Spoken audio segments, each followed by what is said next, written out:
Hi guys, நம்ம தமிழ் ரீச் டாட்டர் ஸ்டோனில் சீசன் 3 எபிசோட் 17 தான் பார்க்க போகிறோம். வீடியோக்குள்ள பார்த்த மாதிரி வீடியோ லைக் கொடுத்துருங்க, ஐப்பும் பண்ணிடுங்க. வாங்க வீடியோக்குள்ள போயிடலாம்.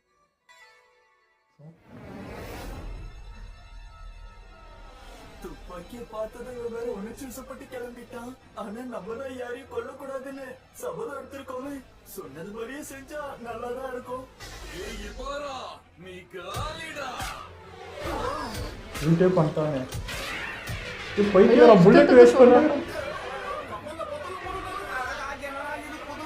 எவன் புல்லட் பேக் பேட்டா வச்சுன்னு முன்னாடி கிளம்பிட்டான்னு இவங்க வேற எல்லாரும் கிளம்பிட்டாங்க. அவன் அறிவு கேட்டவன் தெரிஞ்சு பண்றாங்க. போடு வைத்தியாரா. இப்ப எதுக்கு அடிச்ச உன்னை கொலைக்கறேன் பாரு. அவ்வளவு ஆசையா உனக்கு? எங்க என் மேல கை வை பாப்போம். என்ன தொட்டா உன்னை சுருக்கு எடுத்துருவேன். நல்ல வேலை நிக்கி நம்ம கூட தான் இருக்கா.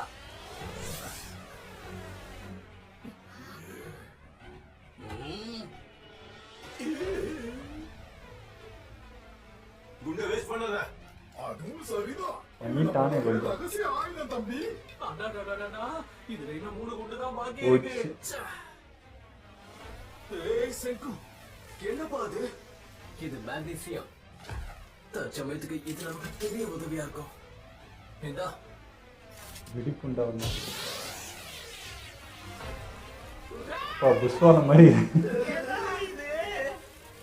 ஓப்பா மாயமித்த மாயத்தின் ஒளி வெளிச்சம். ஓடுங்கடா. இத பார்த்து இந்த கப்பல்ல இருக்கவங்க எல்லாருமே தெரிச்சு இப்போ ஓட போறானுங்க. ஒரு புஷ்வானத்துக்கு வா. அப்படி போடு செக்கு, கலக்கிட்ட போ. சாதாரண இந்த மாட வேடிக்கை பார்த்தா எப்படி பயந்து ஓடுறாங்கன்னு பாத்தியா? என்னடா இது? வந்துட்டான். அந்த படகு எதுக்கு இந்த பக்கம் வந்துகிட்டு இருக்கு? வெறியோட வரானே. நான் நினைச்சதை விட சீக்கிரம் வந்துட்டான். இந்த வாட்டி நான் பேசுறதுக்கு நேரமே இருக்காத. அப்பனா அவன் எதிர்த்து மோதி பாத்திர வேண்டியதுதான். இவன் கிட்டயா? இப்ப நீதான் அவனை கவனிச்சுக்கணும். மாய வித்தைக்கு பின்னாடி இருக்க நுட்பத்தை பயன்படுத்தி அவங்க எல்லாரையும் ஏமாத்த பார்ப்பாங்க.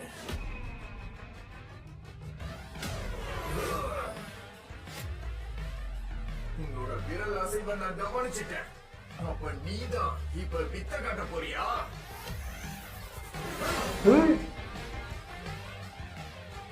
இக்கற அழுத்துறதுக்குலாம் கஷ்டம். துப்பாக்கி போச்சு, நம்ம சோலி முடிஞ்சு போச்சு.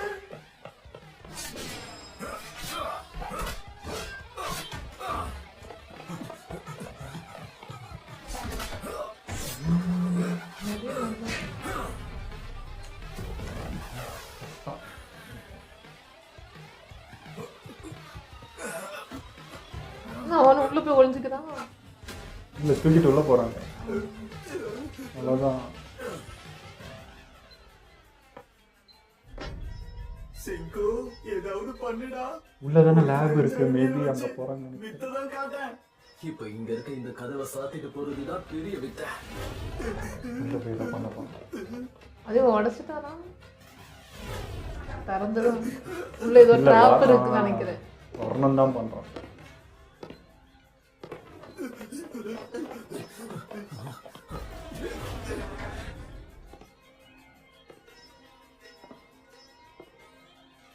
ஐயோ, வசமா வந்து மாட்டிக்கிட்டோமே. இங்கிருந்து நம்மளால தப்பிக்க கூட முடியாது.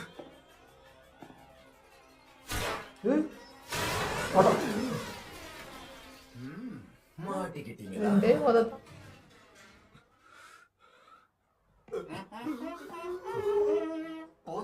இவனுமா உங்க எல்லாருக்கும் வணக்கத்தை சொல்லிக்கிறேன். இவங்க செட் சேர மாட்டான்னு பார்த்தா சேர்றாங்க. உங்களை பார்த்து நான் எவ்வளவு ஆச்சரியப்பட்டேன் தெரியுமா? ஆனா இந்த விளையாட்டுக்கு முற்றுப்புள்ளி வைக்க நேரம் வந்துருச்சு. இங்க வசமா மாட்டினது நாங்க இல்ல, நீங்க தான் வசமா வந்து மாட்டிக்கிட்டீங்க. ஏன்னா நம்ம இருக்க இந்த குறிப்பிட்ட ரூம்ல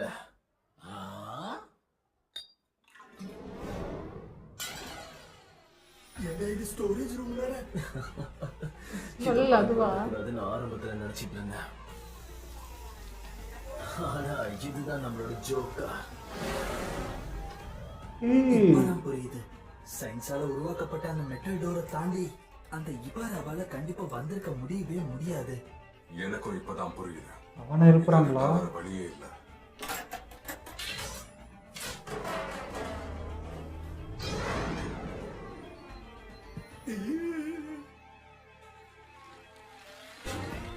யாரு? இந்த மிருகத்தை எழுப்பிட்டீங்களா? டே அவுத்து விட்டாருங்களா? ஆ, இவன் என்னென்ன பண்ண போறான்னு தெரியல. புரிஞ்சிருச்சு. டே இது நம்மளுக்கே ஆப்பு வச்சுக்கிற மாதிரிடா. யோகா, இந்த தங்க ஆயுதத்தை இப்ப உன்கிட்ட ஒப்படைக்கிறேன். அவங்க எந்த கூட தைரியத்துல சேர்ந்துட்டா, நம்புறீங்க? அவங்க கூட சேர்ந்துட்டா என்ன பண்றது? நம்ம கிட்ட கன்னும் இல்ல. இந்த நிலைமையில நாம எப்படி இவங்க எல்லாரையும் தடுக்க போறோம்? யோகா எந்த அளவுக்கு பலசாலிங்கிறது அவன் கூட சண்டை போட்டு நாம பாத்துருக்கோம். இதுக்கு மேல நம்ம கவலைப்பட வேண்டிய ஒரு விஷயம் இருக்கு. ஏன்னா இந்த யோகா யார் பக்கம் நிக்க போறான்னு இன்னும் தெளிவா தெரியாமலேயே இருக்கு. நம்ம எதிரி டீம்ல இருக்க சக்தி வாய்ந்த மாசை எதிர்க்கிறதுக்கு தான் இது வரைக்கும் இவனை நான் பயன்படுத்தாமலேயே இருந்தேன்.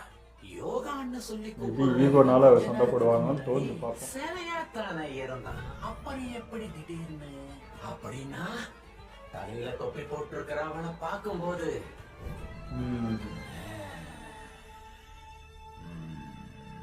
தெரிஞ்சிருச்சு எழுப்புறாங்கன்னு. இந்த சிலையானாலும் பிரயோஜனம் இல்லைன்னு அவனுக்கு தெரிஞ்சிடும்.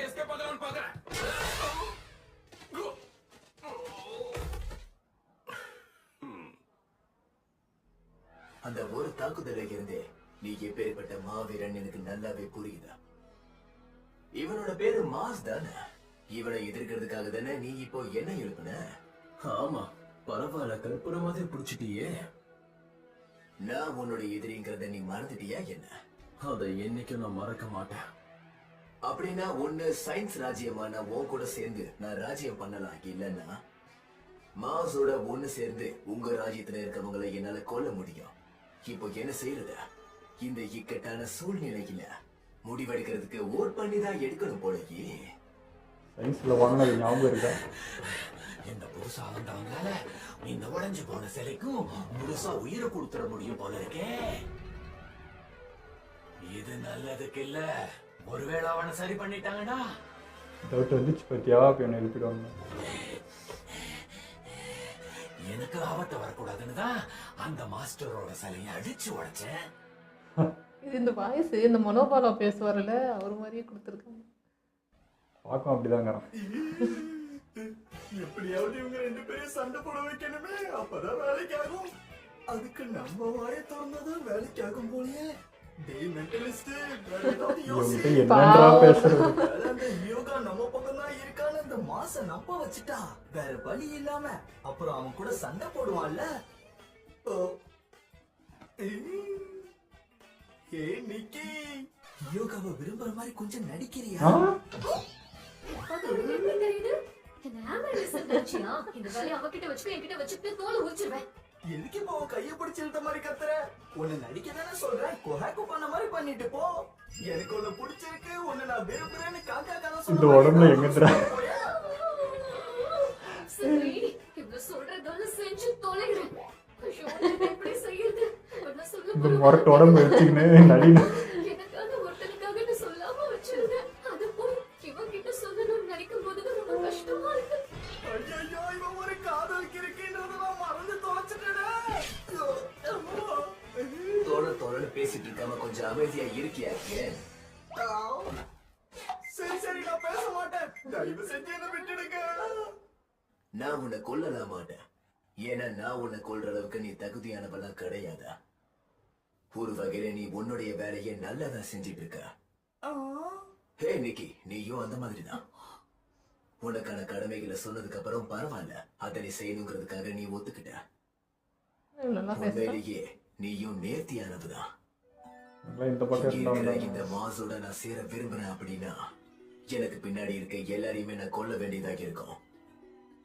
இந்த சென்கு வேற மனித இனத்தை காப்பாத்தியே தீரணும்னு முடிவுல இருக்கான். அதனால இவன் கூட சேர்ந்தா அவனை நோக்கிதான் நான் ஓடியாகணும். இதுல முடிவா யார தேர்ந்தெடுக்கிறதுன்னு எனக்கு தெரியல. நான் இவ்வளவு பலசாலியா இருந்தோம் இவங்க கிட்ட சிக்கி இத்தனை நாளா முட்டாள்தனமா தூங்கிக்கிட்டு இருந்தேன்.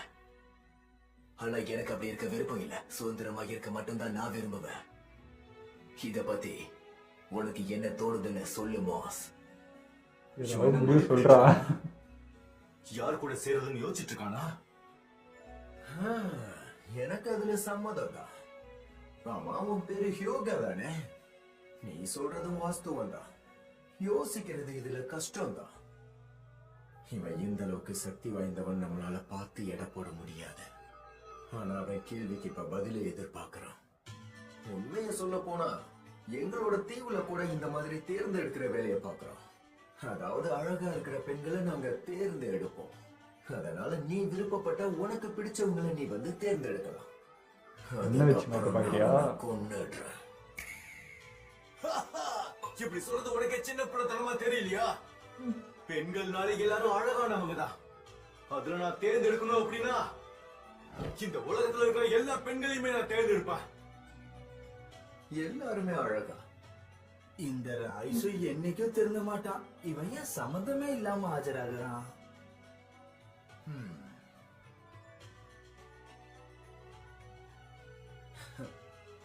என்ன ஒண்ணு கேட்கவா? ஆண்கள் பெண்கள் எவ்வளவு அழகா இருக்காங்கிறத வச்சுதான் உன்னுடைய மேன்மை தன்மை அழகா இருக்குமா என்ன? ஆமா, என்னை பொறுத்தவரை அழகான பெண்கள் தான் முக்கியம். ஏன்னா நான் ஒரு ஆம்பளை இல்ல. சரி, எனக்கு புரிஞ்சுத. எனக்கு யார் கூட இருந்தா சரி வரும், யார் கூட இருந்தா நல்லா இருக்கும் நான் யோசிச்சதே கிடையாது. ஏன்னா எனக்கு பெருசா பட்டதில்லை. இப்ப என்னோட முடிவை நான் எடுத்துட்டேன். வேலை முடிஞ்சது. முடிஞ்சா? அப்பா, ஃபேஸ் மாறி இருக்கும்.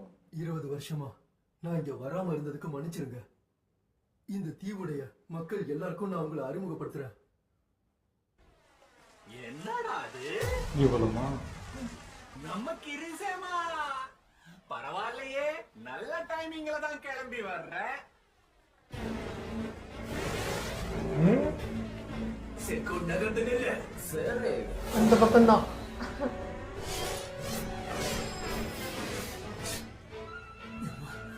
நம்ம இங்க இல்லடா, இருமுடாத சண்டை போடலாம். வாங்க. இருந்தாலும் அவங்க மேல நம்பிக்கை வரமாட்டேன். பார்க்கலாம். மக்களே, நாங்க வந்துட்டு இருக்கோம். பாரா, நான் தேர்ந்தெடுத்தவங்க எனக்கு ஏத்த மாதிரி இந்த இடத்தை விட்டு போயிட்டாங்களே. அவன் ஃபேஸ் பாக்குறேன்னு நினைக்கிறேன். ஞாபகம் இல்லை எனக்கு. நல்லா இருக்கான் பார்க்காம. இங்க போயிடுவீங்க.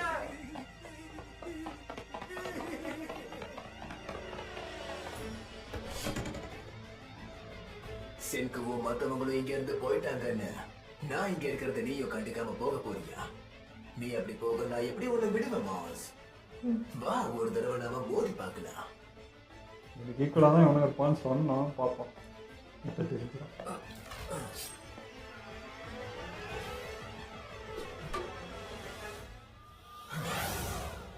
நாம திரும்ப தீவுக்கா போறோம். ஆமா, எனக்கு என்னமோ அங்க போறது சரியான பாடல. மொத்த தீவையும் கல்லா மாத்த போறாங்க. இப்ப எதுக்கு நாம அங்க போறது? இதெல்லாம் தேவையா? நான் மாஸ் கிட்ட இருந்து தப்பிக்கிறதுக்காக தான் இந்த மாதிரி சொல்றேன்.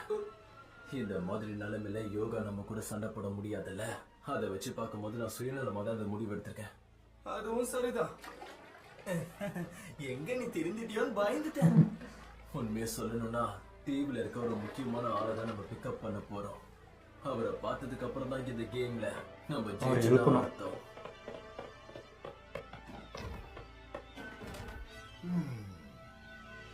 நீ சொல்லு ஹியோகா, உன்னை திருப்தி அடைய வைக்க மட்டும்தான் உன்கிட்ட மோதணுமா?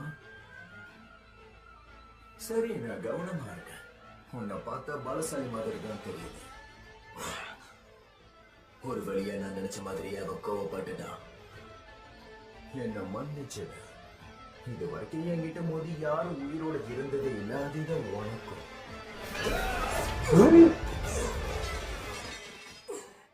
அவனே அடிச்சிட்டியா? ஐயா, அப்போ இவங்க சுக்காஸ் அரேஞ்ச் ஐயா. நான் கூட இவன் அளவு தான் இருப்பான்னு நினச்சேன்.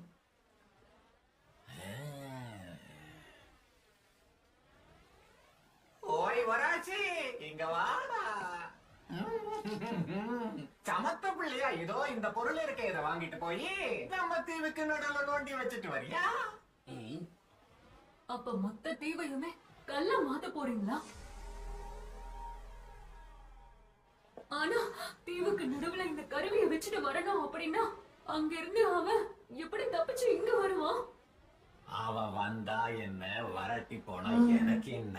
யாரை பத்தி சொல்ல போனா நாம கல்லா மாத்துறவங்களை குணப்படுத்த இங்க புதுசா வந்தவங்களுக்கு வழி தெரியும், தெரியுமா? அது மட்டும் இல்ல, நீ என் பக்கத்துல இருக்க, அது எனக்கு பாதுகாப்பா இருக்கும். அதனால தான் நான் அவனை அனுப்புறேன். அவன் செத்தாலும் எனக்கு கவலை இல்ல, போகட்டும். கவலை இல்லைன்னு பொறுப்பில்லாம பேசாதீங்க. தீவுல இருக்க மக்கள் யாரும் முழுசா வரவே இல்ல. மாஸ்டர், நானே இத சொல்றேன். என்ன தைரியம் இருந்தா எதிர்த்து பேசுவேன். என்ன மாஸ்டரா? மாஸ்டர் ஐயா, இந்த மலையவே கல்லா விளாடு. பெருசா இருக்கிற மாதிரி மாத்துங்க. அப்படியா? எதுக்காகடா கண்ணுங்களா? ஜந்து இருக்கிறதா அதான் கேள்விப்பட்டோம். அவங்களுக்கு தெரியும். அதனால அதான் பயமா அவ்வளோ இருக்கு. மதிக்கிறா அவரை.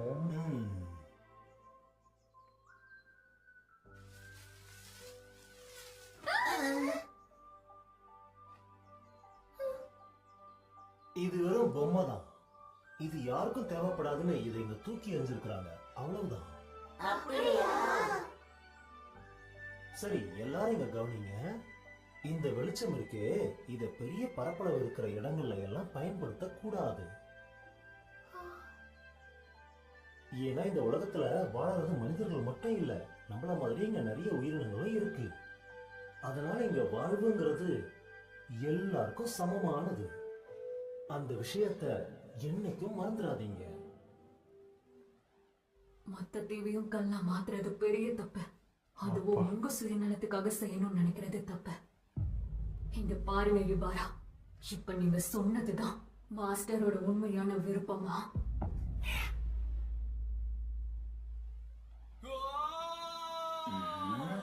எல்லாரும் இங்க பாருங்க, மாஸ்டர் வந்திருக்காரு. சூப்பர். வந்திருக்காரு. மாஸ்டர் இப்போ அவ புரிஞ்சுப்பா. சிலை இங்கதான் இருக்கு. பாருங்க. எவ்வளவு சத்தமா கத்துறா? ஆனா அவங்க நம்புறது கஷ்டம்தான். அதனால இல்ல, சிலையை அவன் பார்த்திருக்காரு, தெரியும் அவருக்கு. மாஸ்டர் அங்க இருக்காரா? யுபாரா ஐயா, அது கேட்டீங்களா நீங்க? இந்த வேலையை இவன்ட்ட காட்டிட்டேன். ஒரே நொடி பொழுது எவ்வளோ சொல்கிறோமோ அவ்வளோக்கு போடுறது. டைமு அண்ட் மீட்டர் சொல்லணும். இது மாறிடுவாரு. ஐயோ, யுபாரா ஐயா,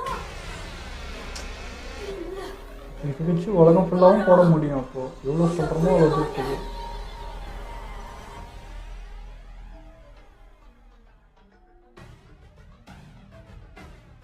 டாடா. இதுவரைக்கும் எனக்கு கூட இருந்து சேவை செஞ்சதுக்கு கிறிஸ்தவே உனக்கு நன்றி. ஆனா உன்னை பார்த்தா எனக்கு பாவமா இருக்கு. நான் என்ன பண்றது? நீ இருந்தா எனக்கு தான ஆபத்து. காப்பாற்றலாம். அந்த பெட்ரிஃபிகேஷன் பீம். வாங்க, இங்க இருந்து போயிடலாம். இப்ப இத பயன்படுத்தி அங்க இருக்கிறவங்களை கல்லா மாத்திட்டா அதுக்கப்புறம் எனக்கு பிரச்சனையே இல்ல.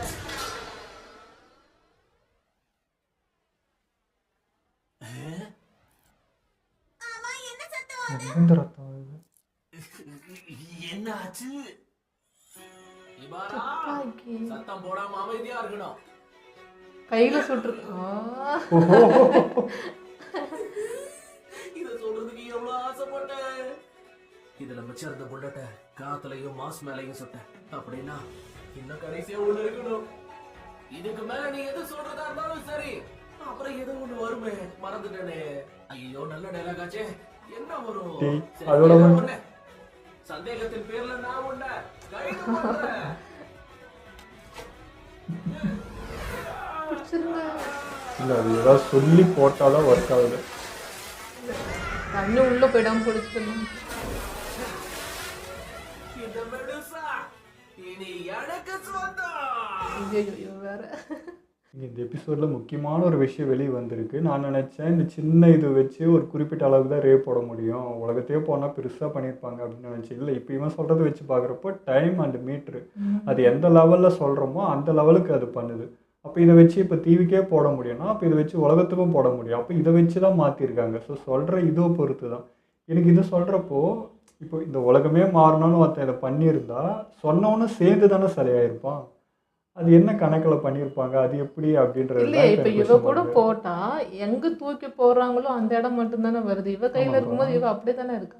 ஓகே, அதை தான் சொல்கிறேன். இப்போ குறிப்பிட்டு இப்போ இந்த ஒரு அளவுக்கு இப்போ தீவுக்கு போடுறாங்களே, இவங்க கடலில் இருக்காங்க தீவு. இப்போ உலகத்துக்கே ஒருத்தன் போட்டான் இல்லையா, அப்போ சொன்னவனும் சேர்ந்து தானே மாறி இருப்பான். அப்போ என்ன செல்ஃபாக அவனும் மாறிக்கலான்றது அப்படி முடிவு எடுத்தானான்றது கண்டுபிடிச்சவன் அப்படி பண்ணியிருப்பானோன்ற மாதிரி டவுட் வந்துச்சு. ஸோ அது பார்க்கலாம். இந்த மாதிரி கொஷின்ஸ் நிறைய மாறிட்டே இருக்குது இப்போது. ஆனால் உலகத்துக்கே மாற்றத்துக்கு இதெல்லாம் காரணம் இருக்குது, இன்னொன்றுலாம் இல்லை. அப்போ இதுதான் அப்படின்றது மட்டும் தெரியுது. அந்த போட்டில் இன்னொரு சர்ப்ரைஸ், செங்கு வந்து யோகாவை ஏற்றுவான்றதுலாம் வந்து கனவோட நினச்சி பார்க்கணும். அப்பயே ஒரு டவுட், ஒரு கூண்டுக்குள்ளே இருக்குமோ அவனாக இருக்குமோன்னு. இல்லையே, அவனை எழுப்புனா நம்மளுக்குலாம் ஆபத்துன்னு நினச்சி பார்த்தா அவன் தான் எழுப்புறான். எடா பண்ணுற அப்படின்ற மாதிரி இருந்துச்சு. பட் புரிஞ்சுக்கிட்டான். அது வந்து நம்ம ரைஸையும் ஒரு சொன்னால் அது வந்து சம்மந்தம் இல்லாத மாதிரி இருக்கான சம்மந்தம் இருக்குது. அந்த பக்கம் போனால் ஒரு கொஞ்சம் தான் பொண்ணுங்க, பட் நாங்கள் உலகத்தையும் எழுப்புறம் போகிறோம்டா, நிறைய பொண்ணுங்க ஒன்று கிடைக்கண்டான்னு சொல்லாமல் சொன்ன மாதிரி இருந்துச்சு. அதனால தான் பையன் நம்ம பக்கம் ஜம்ப் ஆகிட்டான். என்னன்னு தெரில, எனக்கு அந்த மாதிரி தான் தோணுச்சு.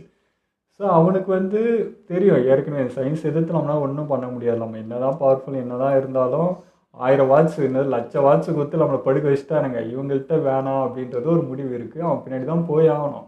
அது அவனுக்கும் புரிஞ்சிச்சு. ஸோ 2 விதமாக வச்சுக்கலாம். ஸோ அதனால் நம்ம பக்கம் வந்துட்டான். நான் நினச்சேன் வந்து யோகா அளவுக்கு தான் இருப்பான், சமாளிச்சிடலாம் நான் நினச்சேன். பார்த்தா ஒரே அடியில் யோகாவே உட்கார வச்சிட்டான். அப்படின்னா இவன் சுக்காசா ரேஞ்சு.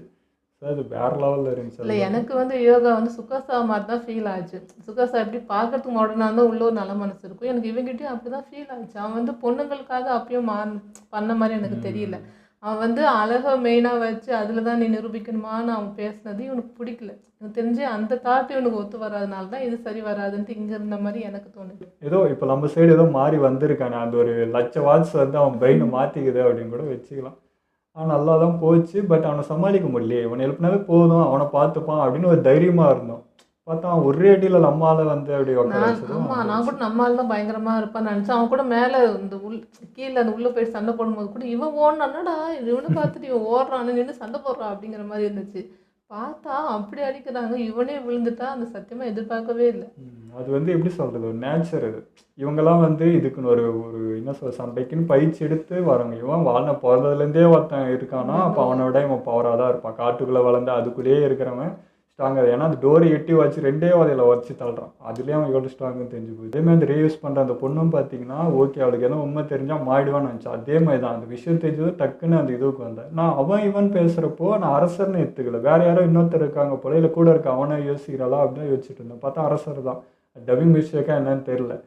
பார்த்தா சின்ன வயசுலேருந்தே பார்த்துருக்கா, அந்த முகம் தெரியுது. அப்போ அந்த சிலையை காமிச்சா கூட அவளுக்கு அடையாளம் தெரிஞ்சிடும். அது பார்த்து உஷாராகிறதுக்குள்ளே இது அவளையே சிலையாகிட்டான். ஸோ அதுவும் போச்சு. தெரிஞ்ச ஒருத்தையும் போயிட்டாலே, வேறு யாருக்குன்னா அடையாளம் தெரியுமா என்னன்னு தெரியல. கூட இருக்காமல் தெரிஞ்சுதான் பண்ணிகிட்ருக்கான். எனக்கு சிலையாக்கிட்டா எல்லாம் தெரியும். ஸோ அது வேஸ்ட்டு. மிச்சம் யாருன்னா பார்த்து அடையாளம் கண்டால் தான் உண்டு. அதான் செங்கும் போகிறான். ஃபஸ்ட்டு அவர் எழுப்பிட்டா ப்ராப்ளம் சால்வ் ஆகுன்ட்டு பரபரம் தான் இருக்குது பார்க்க. ஆனால் அதை எப்படி கண்டுபிடிச்சாங்க பார்த்தீங்களா? ரொம்ப குட்டியாக யார் வேணாலும் யூஸ் பண்ணுற மாதிரி, எங்கே வேணாலும் எடுத்துகிட்டு போகிற மாதிரி அப்படி மைனூட்டாக அதை கண்டுபிடிச்சிருக்காங்க. அது ஆச்சரியமாக இருக்குது. அந்த மூளை எப்படி அப்படி யோசிச்சது, யாரா அதை கண்டுபிடிச்சாங்கிற மாதிரி இருக்குது. மேபி அதுக்குன்னு என்ன கோடு இருக்குன்னு நினைக்கிறேன். இப்போ ஜஸ்ட் அவன் வந்து 1 மீட்டர் 1 செகண்டுன்னா அதுக்கு முன்னாடி அதை ஆக்டிவேட் பண்ணுறதுக்கு ஏதாவது ஒன்று சொல்லுவான்னு நினைக்கலாம். நம்மளுக்கு காட்டல என்னன்னு தெரியல. ஏன்னா அப்படின்னா ஈஸியாக பண்ணிடலாமே அப்படின்னு தோணுது. மேபி அதுக்குன்னு ஏதாவது ஒரு பாஸ்கோடோ ஏதோ ஒன்று சொல்லி சொன்னால் தானே அப்படி வரும். எப்படி நம்பர்ஸ் செகண்ட்ஸ்லாம் சொன்னால் அது ஆக்டிவேட் ஆகுமா என்னவோ அந்த மாதிரி இருக்குல்ல. அதான் அப்படி சொன்னால் நம்ம இப்போ சகஜமாக எதனா பேசினா கூட அது ஆக்டிவேட் ஆகிடுமே, பார்த்து பேசணும் அப்படின்ற மாதிரி. அதுக்குன்னு ஏதாவது ஒரு கோடு இருக்கணும் இல்லையா? அது மேபி நம்மளுக்கு காட்டலாம்னு நினைக்கிறேன். பார்க்கலாம் ஃபியூச்சர் எபிசோட். அப்புறம் இந்த போலீஸும் ஒரு பயங்கர ட்விஸ்ட் கொடுத்தாங்க. அது எதிர்பார்க்கல. அதுவுமே அது என்ன நான் வந்து பிளட்டு வந்தது இவங்க 2 பேரும் சண்டை போட்டானுங்க இல்லையா, அதில் எதுனா ஒன்று அடிப்பட்டு பிளட்டு கையில் வந்து இது படுத்தோன்னு நினச்சா நம்ம போலீஸு அது சூப்பராக இருந்தது. ஆமாம், இவன் ரியாக்ட் பண்ணலையா, அதனால நாங்கள் வேறு ஏதோ ரத்தம் இவன் மேலே படுதோன்னு நினச்சேன். அப்புறம் தான் பார்த்தா ஐயாவுக்கு ஓட்ட போட்டு ஏதோ கன்னோட வேகம் தெரியல. அதுக்கப்புறம் தான் வெளியிட்டு அது கீழே விட்டான், கரெக்டாக கேட்ச் பண்ணிட்டான். போய் நம்மள்கிட்ட தான் இருக்குது. பட் ஒரு மாதிரி பதட்டமாக இருந்தது. இவகிட்ட இவ வேற எனக்கு தான் வர சொல்கிறான். ஆனால் இன்னும் இவகிட்ட இருந்து அதை வாங்கி போராடி அது வேற என்ன பண்ண போறான்னு தெரியல. சமாளிச்சுக்கலாம். ஓகே இதெல்லாம் வீடியோ முடிச்சுப்போம். மறக்காமல் ஷேர் பண்ணுங்கள், மறக்காமல் சப்ஸ்கிரைப் பண்ணிடுங்க.